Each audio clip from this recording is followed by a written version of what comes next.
अक्कलकोटमध्ये घडलेली स्वामींची ही खरी लीला पाहून विज्ञानानेही हात टेकले. स्वामींचे अत्यंत लाडके सेवेकरी चोळप्पा हे रात्रीच्या वेळी स्वामींची सेवा करत होते. स्वामी गाढ झोपले होते आणि चोळप्पा त्यांचे पाय चेपत होते.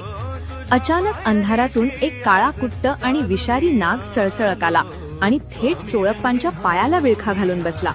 चोळप्पा घाबरले, पण स्वामींची झोप मोड होऊ नये म्हणून ते जागेवरच स्तब्ध राहिले.